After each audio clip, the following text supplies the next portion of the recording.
Hello guys, hello friends. I'm really sleepy, and normally that would be the best excuse actually for me to not film a video and literally just lay in bed and feel sleepy and sorry for myself. However, this video is about sleep and ADHD, and to be clear, I experience one of those things a lot more often than I experience the other.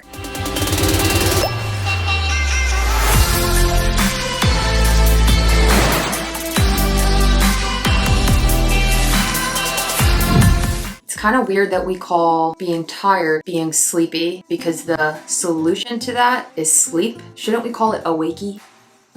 Jesus Christ. Hi, my name is Allie K. Campbell. The K stands for Kevin, the bird from Up. I love that bird. What was I saying? Maybe because it's like midnight. It's really not. It's like 8:55 p.m., but that's late for someone in my age range. This is my YouTube channel where I make videos about getting real, having fun, and living sober in no particular order. That part is important. I'm a queer, neurodivergent person, so a lot of my videos deal with those things. And by deal with, I mean just I'm in them. And that makes it queer and neurodivergent. Anyway, in this video, you will learn the best ADHD sleep tips that I could come up with from somebody who is very sleepy and from somebody who has been having trouble sleeping lately because that person doesn't follow their own advice, which they have actually done in the past and has been successful. So that's weird. Oh man, this is gonna be a fun one. I can tell already. Hopefully I talk about it so much that I do them. And hopefully you do too. And hopefully, there's a lot of hope in this video.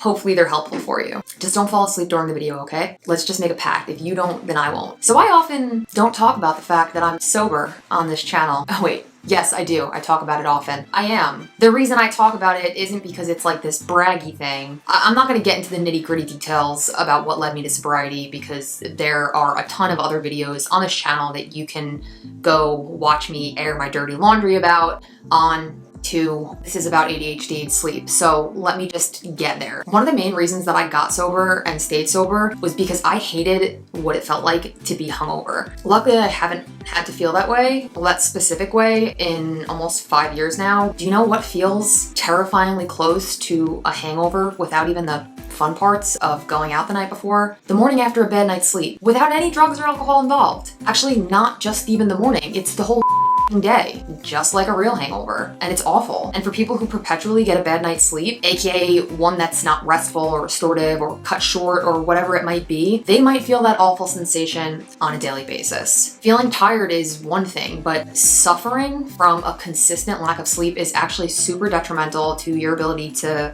function. Let's instead talk about some of the ways that a lack of good consistent sleep can affect you. And if you're someone with ADHD, which I'm assuming you are, and if you aren't, hi, but why are you here? I want you to think about how many of these problems that I'm about to list, which sound familiar to you? Which ones do you feel like you deal with on a regular basis, even if you do get a good night's sleep? Lack of clear thinking, slow processing, or slower cognitive processing, sudden mood changes, difficulty with short and long-term memory, feeling grogginess and fatigue right now, binge eating, or just impulsively eating whatever crappy stuff is around, and anxiety and depression. Sounds pretty familiar, huh? It's like that Spider-Man meme, but more depressing. Yeah, if they sound familiar, that's because a lot of these cross over with the symptoms of ADHD. When you add troubled or disordered or just not great sleep in general to the mix, and you have ADHD, you are basically doubling the trouble. And at this point, you might be thinking,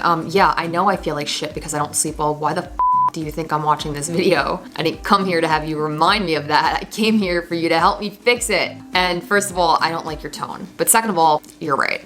Number one, y'all aren't gonna like this. I don't even like it. Number one is no devices an hour before bed. That means your phone, your Kindle, your TV, your iPad, your fucking Apple Watch. Studies show that blue light suppresses the body's release of melatonin. For people with ADHD, biologically, our bodies already don't get the right sleep chemicals in them at the right time. So to have other things that are suppressing the sleep chemical right before we go to bed, it's not gonna work for me. It's not gonna work for us. All of your screens wanna keep you awake.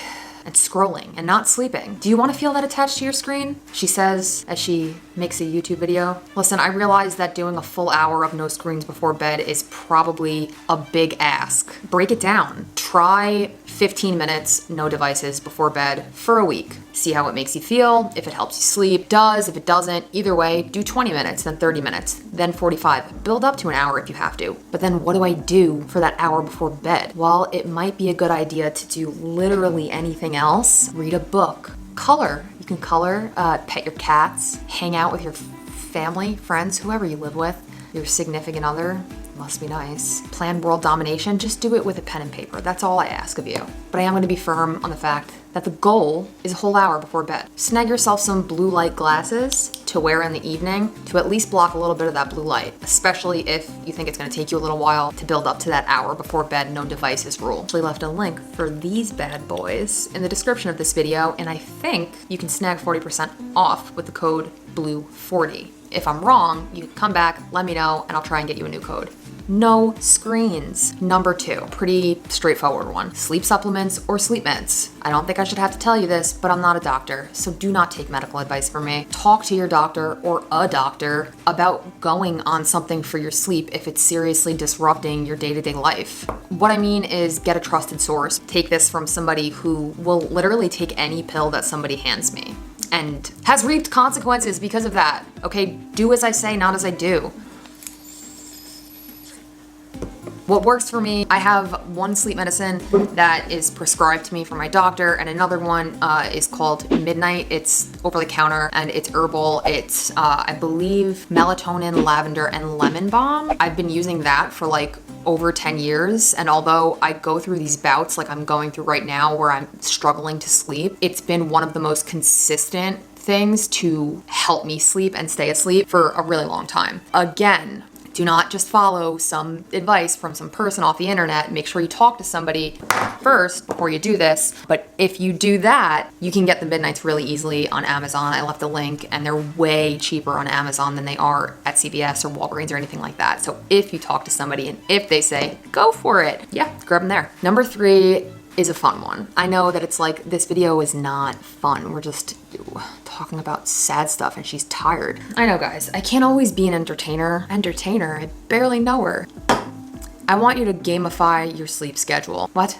As much as I'd like to just say, oh, create a sleep schedule, I realize how insultingly neurotypical that suggestion is, and how unlikely it is for people with ADHD to actually be able to do it, at least not consistently. So let's work with our brains instead of against them. Although I do feel the need to point out that everybody does have a bedtime routine, even you. The problem is that it's probably ingrained with a bunch of really sticky, poor habits that make falling and staying asleep even harder. It's habit reversal is really, really tough. I like the idea of gamifying it better. How the heck do you gamify a sleep schedule? A few ways that you can do it. The way that's been most useful for me was downloading a good sleep tracking app. I use AutoSleep, which hooks up to my Apple Watch and brings me all types of data from the night before, my time asleep, my sleep rating. I really like that one. And even like a readiness score. It looks like this. For me, getting a good readiness score in the morning does act as some sort of like motivation to get a good night's sleep. And for you, it might be different. Like, keep in mind there are a bunch of free sleep apps that you can get that don't even need to be hooked up to like a wearable device that can still do a decent job of tracking your sleep. It's kind of like getting points. It is very, very difficult to become the first thing I do in the morning, but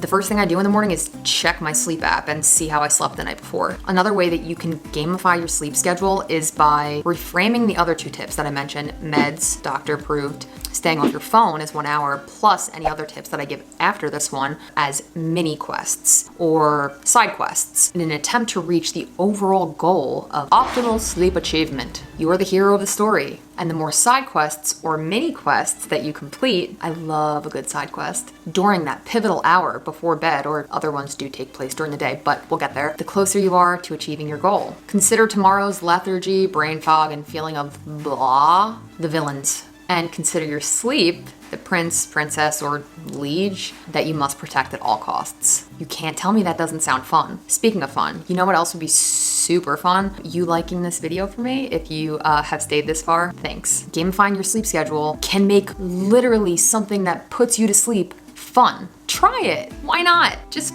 Just try it. Number four is super simple, guys, and I won't complicate it. Don't eat or drink anything within 2 hours of going to bed, unless for some reason you haven't eaten or drunk for the other 8 hours of the day or whatever they might be, in which case please eat or drink something. But if it's just a regular day of eating, please don't eat anything 2 hours before bed. Your body then wants to digest that during the night, so it's like, oh, I'm awake, I have to digest food, that cheeseburger that you had at 11 p.m., or it's gonna nag you to go pee because you chugged a can of soda before you tried to doze off.